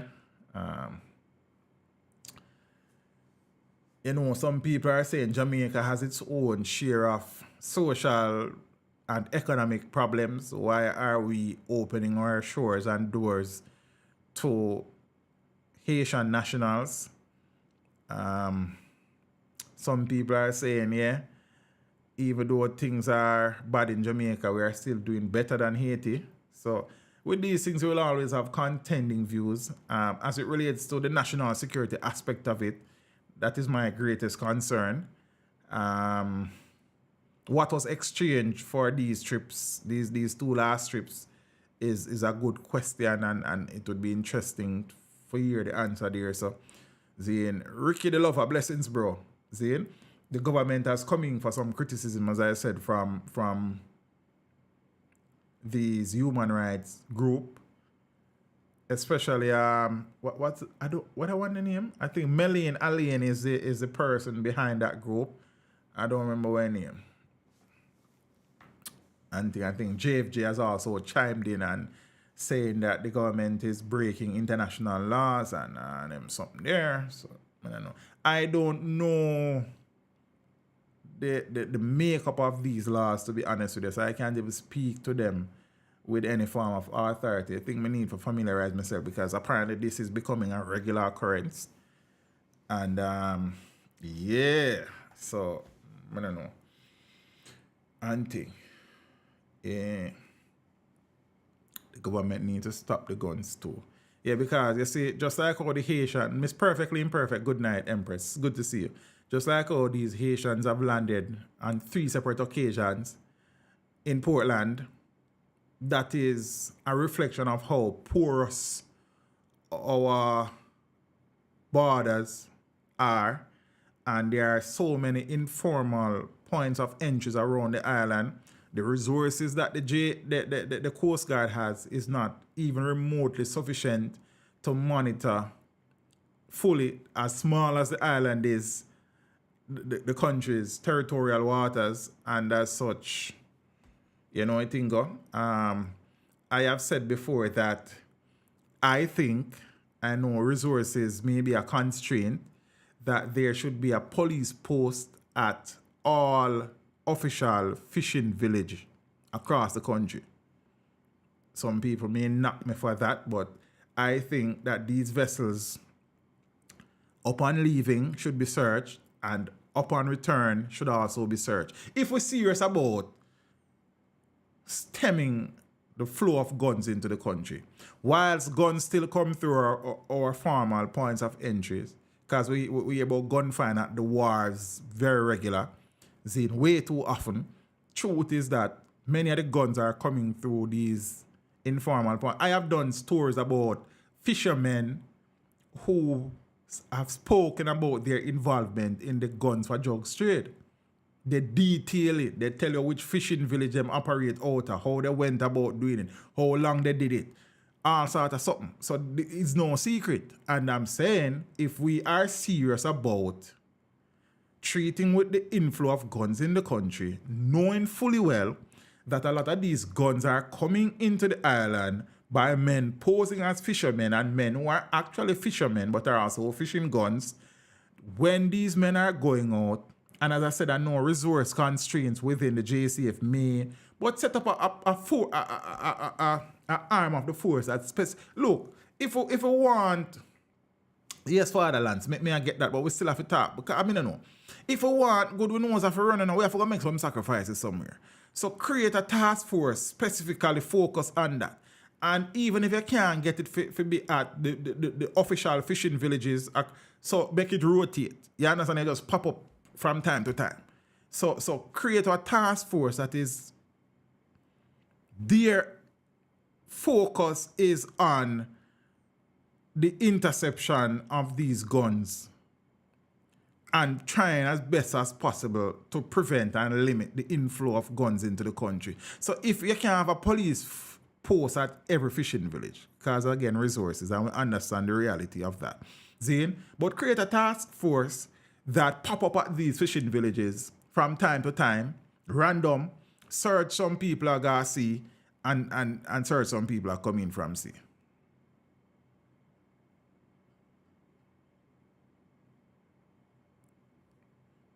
You see me? So, me just think out loud. Probably, as me say, and when I say these things more time, I always back it up by saying, probably me no sensible and probably I am unrealistic, Zine, but me just think out loud. Because we know, just like we have been debating recently, the crime numbers, every quarter they are released, it tells you that gangs are responsible. Most of the deaths, the last one was 66% of the murders so far this year are gang related. Yet still, the anti-gang legislation no make no sense. So we know what the problem is, you know. We have identified the problem, but what are the solutions? Marine Police's biggest drug dealers in Jamaica. Why? Yeah, some good Marine Police officers, man, because you have quite a few interceptions and fines along some of these coastal areas. So, and all of them, give thanks to the good one, them. We appreciate them. You understand what I'm saying? And we know, that's why I always, when people say, teach, police left him on them when you sell weed and them something. Yeah, fine. You have some man where you sell also some weed for take care of them family. But you have some man where you also weed for buy guns. So then, what we are going to draw the line? You understand what I say? Enough weed has funded the purchase of hundreds of guns in this country. Many Jamaicans have died as a result of weed being exchanged for guns. You understand what I say? So we have to decide where we want, yes. And it thing now go reach where we hope it reach with everybody comfortable. There will have to be some discomfort. You understand what I say? With change comes discomfort at the reality. But many of us are not willing to struggle through look at discomfort for the greater good. Yeah, we complain and with this and with that, and we draw political lines and all sort of lines and them something. Each one to each one when them turn Marine Police. You understand? Too much Jamaicans are struggling for us taxpayers to take up other people's responsibilities. S Blanc, big up yourself. Yeah, man, me hear loud and clear. Hi, sir. Which are we there? Oh, yeah. One of our next place. So the Asians, them keep coming, and the last two sets were sent back home, and some people are happy about it, some people are not so happy about it. Some people are lauding the government for it, some people are criticizing the government for it. I suppose it's the nature of these things. You can't please everybody, yes, sir. You understand? But based on the social, economic, and political situation in the country, I suppose we need to fix ourselves before, we can actively look at fixing, you know what I mean? And yeah, I know some people are said to teach, but then you say, You not have no problem if some soldiers send guy 80. Yeah, me not have no problem with that. Me tell you already. You understand? When we have natural disasters around the Caribbean, you have JDF soldiers who go to these, are sent to these countries to help. You understand? So if we can help the situation in Haiti, then why not? That is just my view. So I know some people are member and I said, they don't teach us to send them back. And teach us to send soldier go there. Yeah, man, me say two of them. Me can't say two of them, you know. You understand? Send them back. But if we are able to help the situation on the ground in Haiti, Zane, why not? Me not nice with that neither. So yeah, me can't say both of them. Some people can only say one thing, me not sure why. You can't say both, man, and it's alright. Now, there has been a long-standing discussion about children who are convicted of murder and whether or not the discretion that judges currently have should be retained or there should be a mandatory minimum sentence for these offenders. The debate continues, but the Justice Minister is adamant that there should be a mandatory minimum. You know, the Office of the Children, the Registry, the Children Advocate, I think, yeah, and some other JFG and some other agencies, I say, you know, judges should retain discretion, but the Justice Minister said, you know, depend that. So, Chuck insists child killers should face consequences of their actions. Justice Minister Delroy Chuck is holding fast to his view that children of certain age who are convicted of capital murder should serve a minimum sentence of 20 years in prison before being eligible for parole. Chuck, who is chairman of the Joint Select Committee of Parliament now reviewing the Child Care and Protection Amendment Act of 2023, which stipulates this mandatory sentence for children, urged members at Wednesday's meeting to side with him. Committee members were examining the matrix of submissions, with Chuck favoring the recommendation of the Office of the Director of Public Prosecution for the minimum 20-year sentence to only apply to children in case of capital murder. Oh, okay, all right.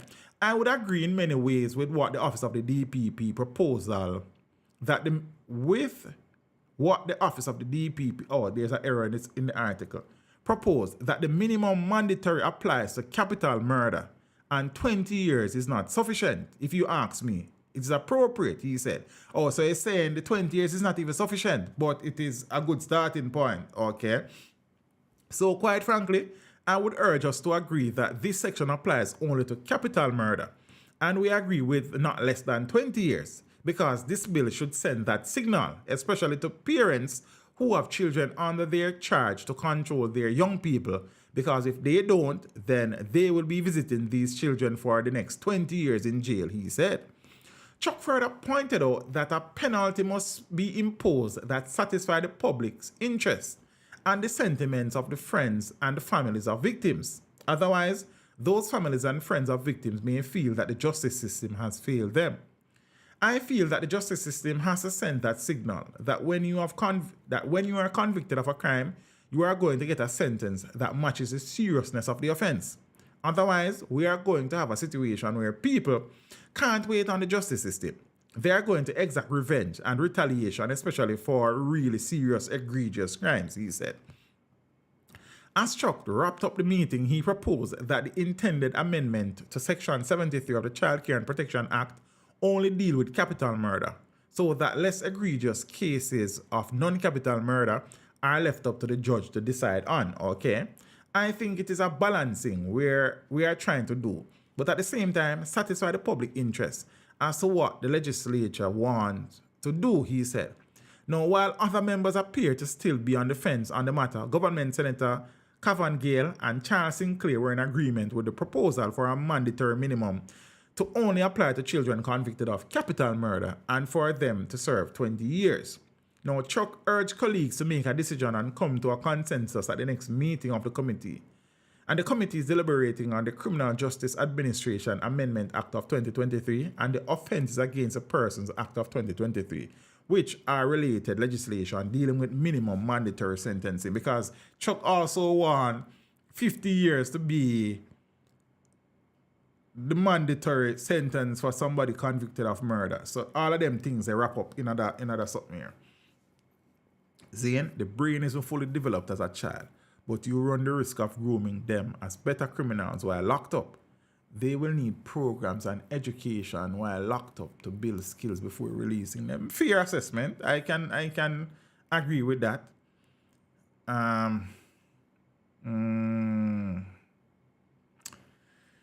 Yeah, and as perfectly imperfect said, watch a style here, like segue perfectly in our next article, because it is saying that as she said, the brain isn't fully developed as a child. Zane, that is what Miss Perfectly Imperfect said. Most juveniles in detention are illiterate. This is a study now, you know. So, Director of Juvenile Services at the Department of Corrections, Claudette Hamilton, says the majority of children who end up in their care are illiterate. Hamilton told lawmakers that over 83% of her charges are at a level of education well below their age. According to the Director of Juvenile Services, teenagers of high school age who enter correctional facilities would struggle to function at a primary school. Hamilton was providing information to a joint select, the same one where Chuck has chair, seeking to increase the mandatory minimum.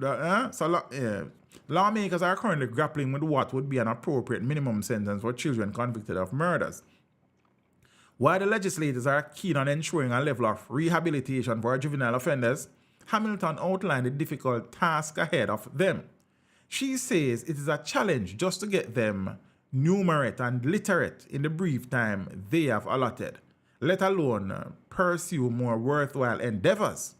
Hamilton says even those among her charges considered advanced would still struggle if alongside their peers in formal education. So that kind of also a treat with what Perfectly Imperfect said, and what Perfectly Imperfect said also a treat with this. Interesting.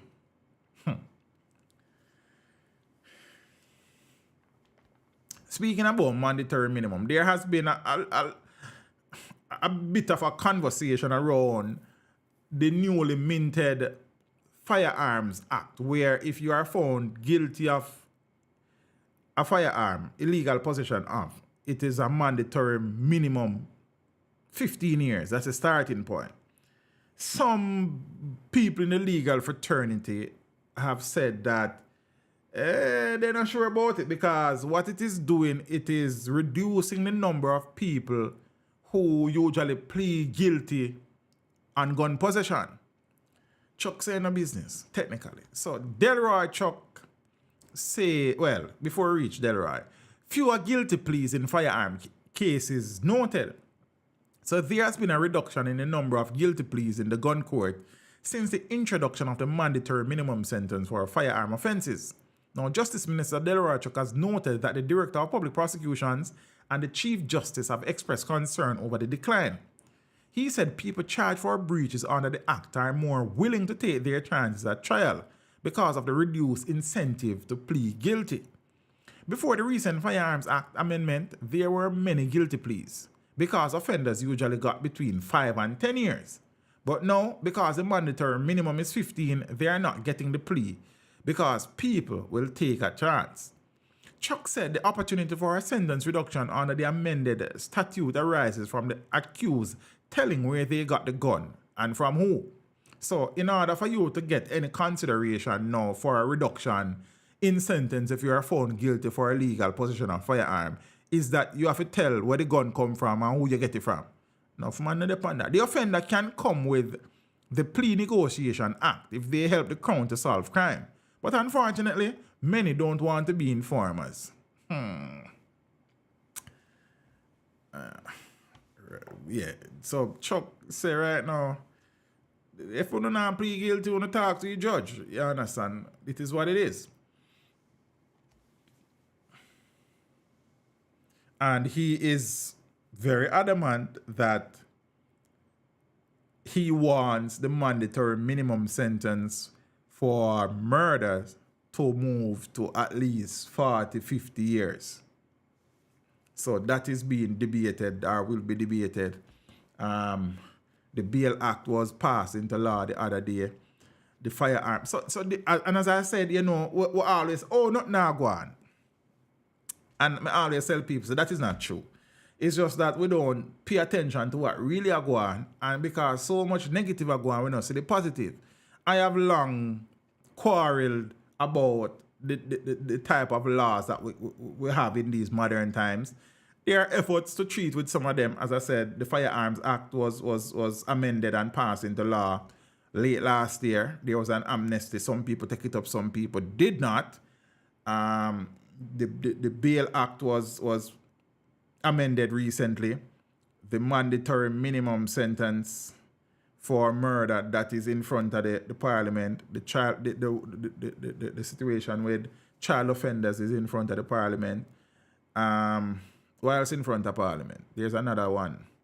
There's supposed to be, recommendations from the Office of the DPP and the JCF in relation to the anti-gang legislation. So let's see how fast that one goes through. Teach, with regards to the Mandatory Firearm Act, what would Jason Wright, the guy in the recent gun toting video treating with Mampy, receive? Say his gun hasn't killed anybody. 15 years, I guess. I don't know, Tyrone. That's a good question. I am not fully able to tell you. But if he's found guilty, a 15 minimum. You understand?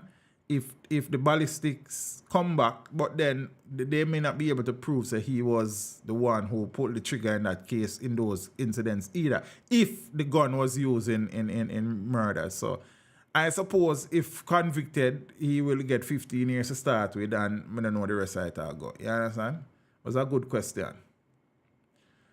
Pleading doesn't really help anyone except the court. Yeah, and that is true, Ms. Perp, because what it does, it kind of helps free up the courts and reduce backlog and move cases through the system quicker.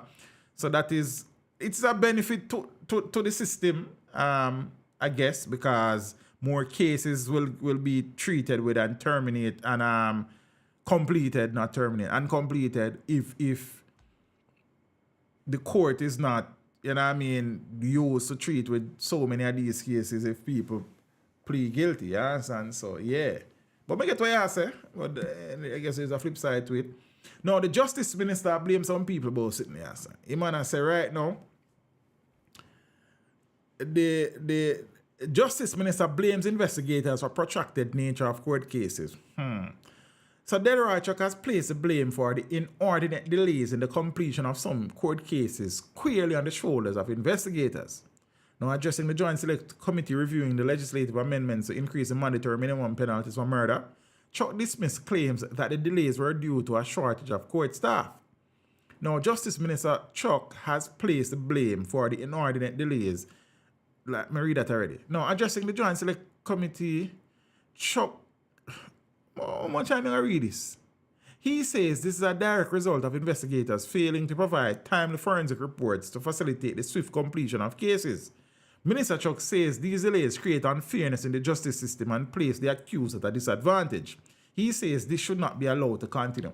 I suppose this is coming off a situation where it was reported recently that Chief Justice Brian Sykes in recent times have been granting bail freely based on the article because he is supposedly frustrated at the time it is taking for case files to be completed and submitted and forensic reports and this report and that report. So him just grant some people some bail. Just a paraphrase. There's an article out there speaking to it. Bail Fury, I think, is the title of the article. Well, some police officers were livid. You understand? And some lawyers were happy. So I guess the Chief Justice was, sending a message. Some people weren't happy about it. So I guess this kind of tie up in that. You understand? None of these things go.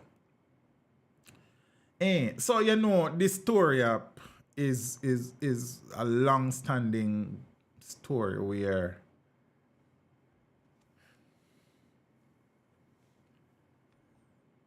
we see now it has languished in front of the courts since 2014. That is the Mario Dean situation. We've seen where Jamaica for Justice, is calling for the case to be transferred to Kingston. So human rights lobby group Jamaicans for Justice is appealing to the Office of the Director of Public Prosecutions to have the Mario Dean case moved to Kingston amid numerous delays and administrative inadequacies. So Mario Dean was beaten on August 3, 2014 while in custody at the Barnett Street Police Station in Montego Bay. He had been arrested for possession of a spliff. Dean died 3 days later at the Corner Regional Hospital. Now, JFJ says it is deeply concerned the case remains unresolved 9 years later. So the persistent setbacks have been attributed to a range of administrative lapses, including missing reports, a shortage of eligible jurors, the non-appearance of police personnel, and the flight of accused inmates. In a media release on Friday, JFJ argued that moving the case to Kingston would allow it to receive the attention and resources necessary for a fair and swift trial. JFJ says its understanding is that if the matter is moved from the St. James Circuit Court to the Home Circuit Court, there's a likelihood of a better juror turnout. JFJ also called for the government to take immediate action to address the issue of juror shortage, which was cited as the latest reason for the delay in the Mario Dean case. Me hear Chuck say they are contemplating increasing the what you call that? There's a word for it. I mean, I find it right now. Where them pay jurors. Somebody soon tell me a word. I'm not even too worry me head. I know a word, you know. I can't find it. Right. So the lack of jurors is causing many cases to be delayed and there's something. Stipend. Jesus Christ. That is the word. Jaja. Yo, more time. Yo. They must have done since for me, you know. Yeah, that is the word. Stipend. Why I mean, know. Me I get hold to ya, sir. Yeah. More time I have to ask the youth them some things in our class. Let me alone can do everything neither. Me know a word, you just never did that forward. But big up on yourself. You see everybody bright. You understand? So yeah. Why? Yeah. Now, speaking about court and sitting here annoy me differently. See it? Rural Reid and Fritz Pinnock set for a January 12 return to court. I'm tired of them. I'm tired. Hold on, I'm get one thing together, cause. Yeah. Oh, me I go and talk, so no look for my back. My back. Alright, never mind. It's done with the foolishness. Why them a change law when them I tell parents so them not feel lick them pitney? Yeah. Sure.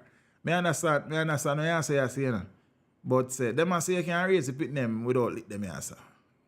That them a say still. You don't know. So yeah, say because you they not get no whoppings why them a get so deviant and you know criminality. I say well, sure as you know, I see it. A January 12, 2024 mention date has been fixed in the multi-million-dollar fraud matter involving former Education Minister Rural Reid and former Caribbean Maritime University CMU President Fritz Pinnock and their 3 co-accused in the Kingston and St. Andrew Parish Court. So the new date was scheduled last Friday when the accused appeared in court and had their bails extended. Of course. The 2 men, along with Reid's wife Sharon, their daughter Cheryl, and Jamaica Labour Party Council for the Brownstown Division, Kim Brown Lawrence, have been charged with a range of offences, including breaches of the Corruption Prevention Act, conspiracy to defraud, misconduct in a public office at common law, and breaches of the Proceeds of Crimes Act.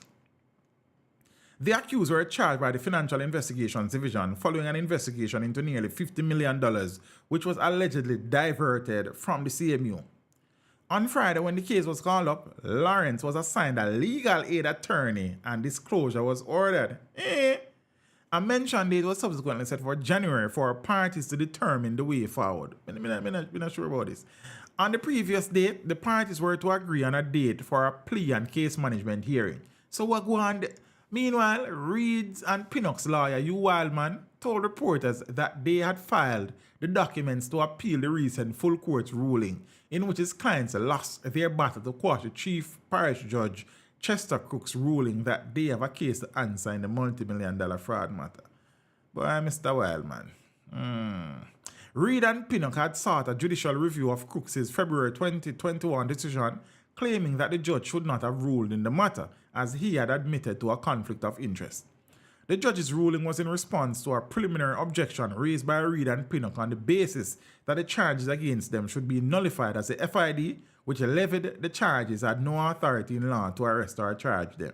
However, the men took issue with the decision after Crooks declared that he was recusing himself from the trial because of a perceived conflict of interest and sought a judicial review. It was later revealed that the conflict was in relation to the judge's attendance at Monroe College while Reed was the head boy.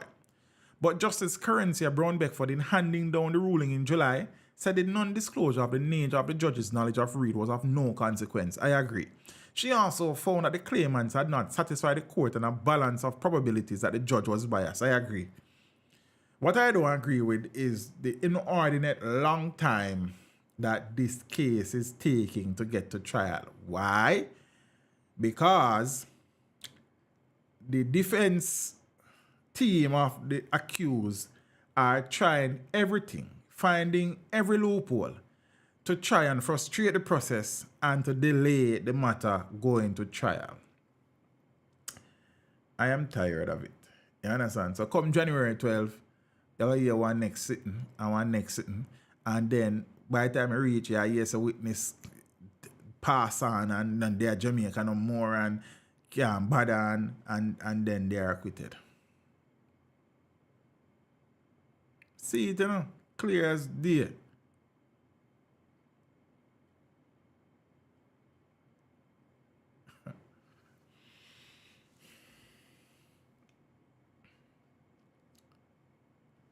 No. I love the woman them, you know. You understand? The woman them, alright, the greatest thing that God created, if you work with that, is women. You understand? He made nothing but fair and nicer than a nice woman. You understand? Because you have to put that in there. Teach all know the man them not enter no play. No. All the man them I try to tell us wrong people, they arrest them, and the judge shouldn't do this, and because the judge got school with all sort of crap. And every time they appeal something, it is thrown out, but them just appeal for delay the process and go into trial. It's simply clear. You understand? But whilst women are the best thing what God make, other than man, like, you understand? Because, you know, you got hand in hand. It's like, woman is strange, you know, brother. Like, when you look on Leo and some other woman in that thing, it's strange. But say, we still love them. You understand? You know, you say you can't live with them, you can't live without them. It's rough. Watch your style.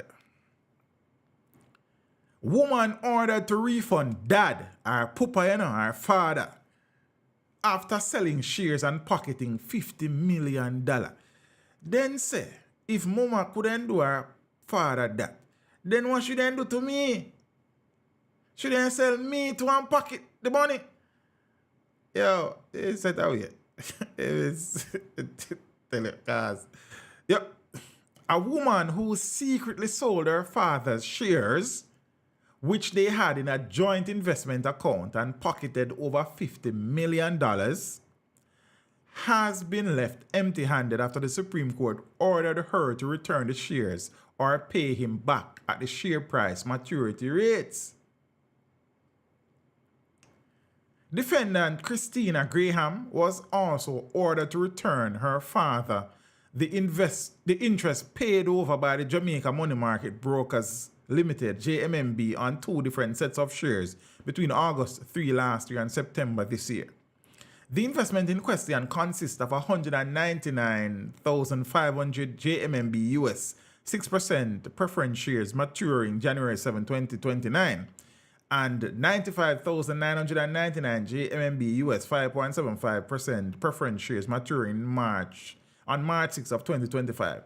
The claimant, John Graham, and also sued his daughter for a recovery of 219,641 Victoria Mutual Investment Limited shares or cost, which he claimed she sold for $1.1 million and transferred from the JMMB account. However, judgment on that aspect has been deferred by the court.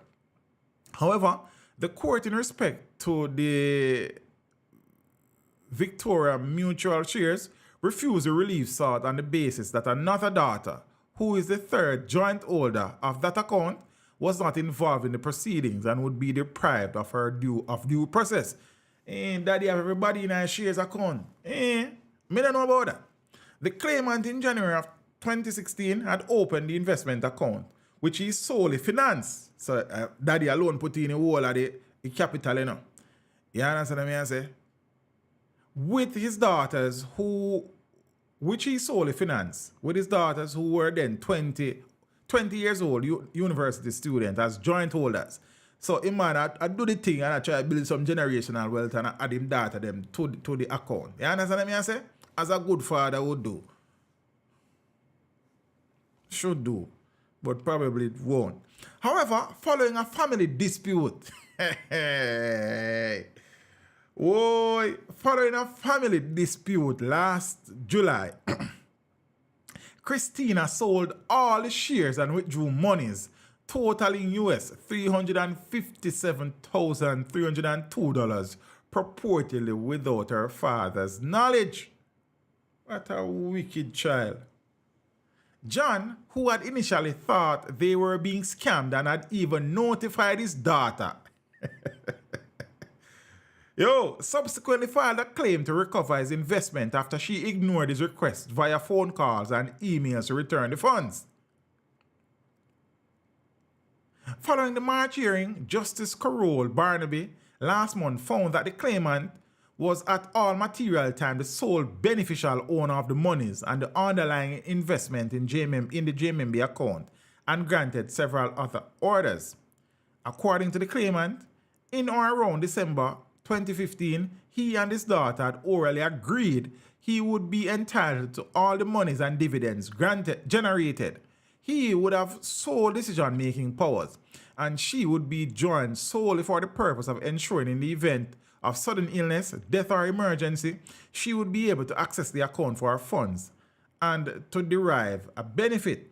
But his daughter maintained that there was no agreement save that he had gifted it to her. He said, "I am young. I don't have anything in my name. Don't tell anybody about the account. It is just between he and I.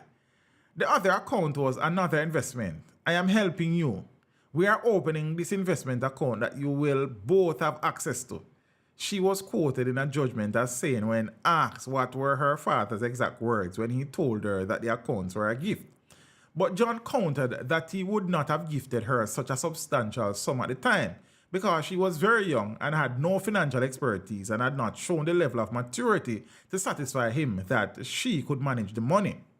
Noting that it is undisputed that John opened the account close to his 61st birthday, Justice Barnaby said when the claimant's age at the time of opening of the account is taken together with his unchallenged evidence that the monies and underlying investment represented a substantial part of his life saving and the defendant's youth and lack of financial experience, I find it to be more probable than not that the claimant, who the defendant agrees was an avid investor, intended to retain the beneficial interest in the monies and underlying investment instruments in the account, even though it was open in the parties' joint names. Now, I'm not counting nobody. Attorney at law Bert Samuels represented John Graham, while attorney at law Stephanie Williams and Ronnie Simpson appeared for Christine Graham. Oh, Ronnie is up on them big case already. Okay.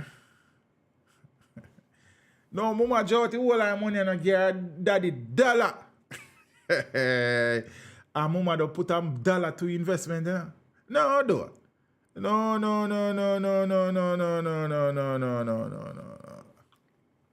don't know about that. You understand?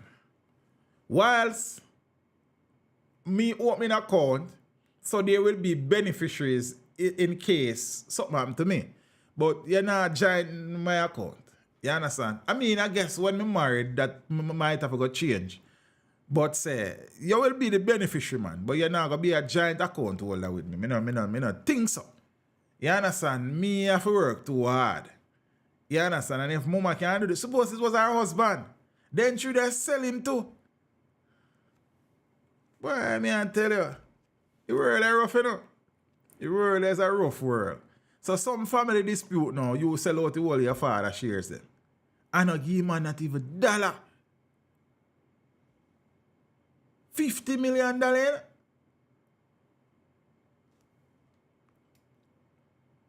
Yo, the world is set away, yes, sir. It not set good.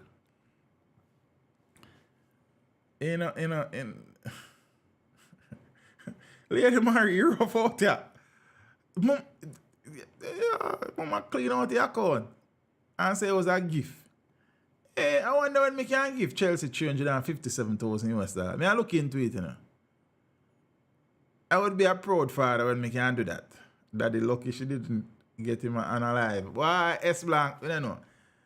Boy, Chelsea, me I look into it. Because it's a good gift that. If me have it. You understand? I don't know when I have it still, but we see. I have to go bust our nicks. Not a giant account, you know, you have to get in a fear, because the next thing, boy, rough.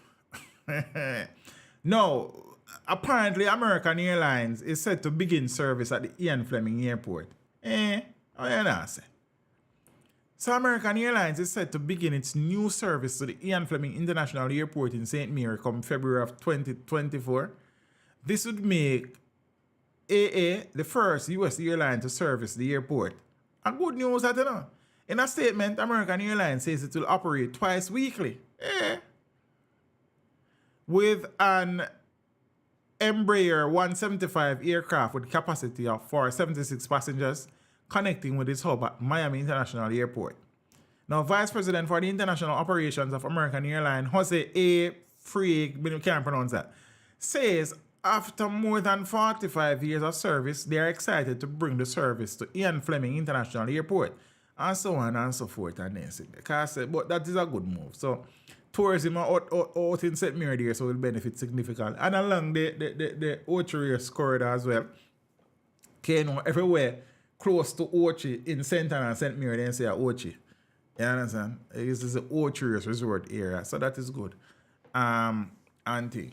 So, boy, we live in a rough world, yeah, so nobody don't really love nobody no more. Nobody not really too busy with nobody now. Everybody just do for them one thing, because not even know yeah, man. Peeps, I just I cut me now stay long tonight and Amir isn't well. No matter how when I wake him up this morning, I feel kind of warm. See, when I was getting him ready for school, you know, me him cough about 2 times. I said, then I what kind of cough that, brother? But he was okay, so I can't go to school. But I tell them to watch him for me like. So if them say anything, them call me, and them call me like early, so I come for him. When I go for him, I couldn't roast breadfruit for him. You understand? So we had to get that fever checked, and he's doing a little bit better now. See, if I hear him now, make a nice while near stream about the house, you know, say him kind of out of it. So I go spend some time with him in the night until he go sleep. You understand? So, but big up on yourself, you know, we appreciate the support and them something there. Plus, me that hurt me too. I ain't telling that. I don't know, so my headache different, you know, because my headache come in an extra large size, you know. Based on the size of my head, like, you understand? So that's the next thing. So, yeah. But please, big up on yourself. You know, we're there again. As I said, we'll find a local farm and thing, and I try, you know, you understand? I want next to go light, back castle look kind of look thing, you understand? I look go light the plus. I'm a new camera, this I set up around, you know, and I do some little things with it. See, we need one camera around this of a show. I want overhead shot. But as one time, look, when I come into look money, me add these things. So I have to go. But I like the shot here. It's a very wide shot. You understand? Kind of open up a studio a little bit. We don't do to show certain things still. But I mean, yeah, we work. Far where I come from. You understand? And these things. So I want a little overhead shot and then. So more time I go do some things in the studio, you understand, keep the thing going. But I like a little go light around here still. It's a one rope light, but because the news rig kind of block it off, you don't see whole light. You understand? But like, you understand? And then see the peace. Enjoy your weekend. Be safe, have fun. I'll see you soon. See, so as I try to find back I think I'm doing well stream-wise. You understand? And thanks for the support. I want to make the thing possible. I want to make the thing happen. You understand what I say? And these things. So give thanks. Have something nice to drink over the weekend. Spend 15 minutes by yourself.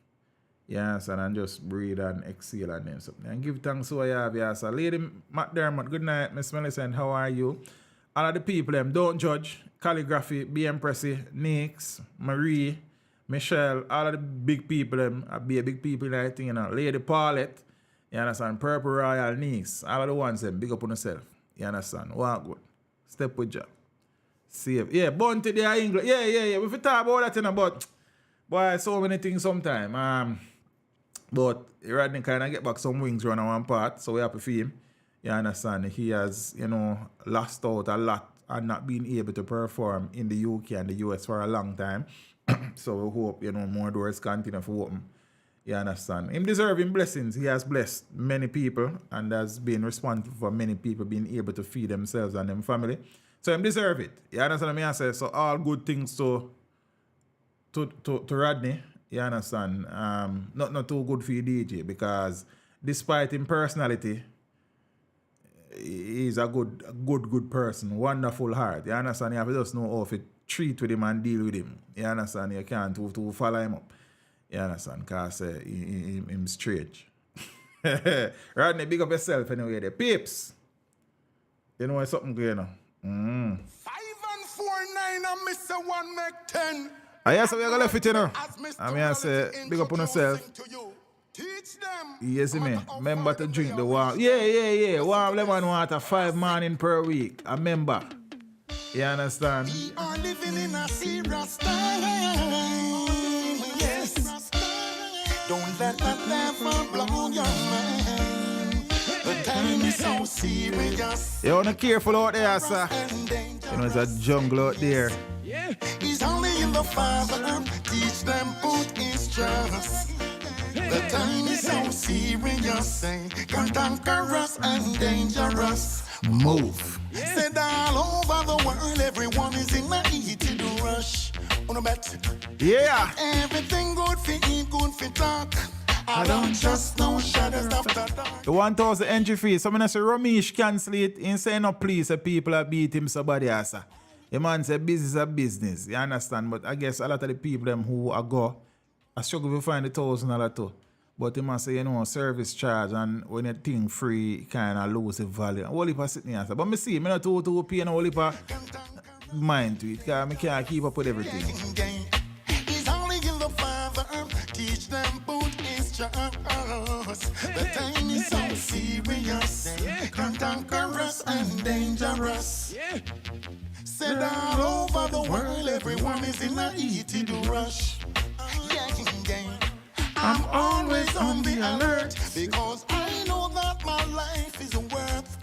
No one will push me around. I'm standing firm and judge around. People dying for hunger, and the little children got no mother nor no father, no. Thanks, Lady Shar. Really appreciate it. You're alright, man. It's a local soldier, you know. So serious, cantankerous and dangerous. Yes. Doxy. Me a left, man. Me a left. Right. Watch your style. Me a left, man. You understand? Big up to all of the moderators, them, you know. We appreciate the continued support and service to the channel, you know. Everybody behave themselves, so we don't have to do enough work still, but big up on yourself. You understand what I say? Peeps. Doxy say if me sure I want to leave. Doxy, watch your style. Good night. Love. Art of love.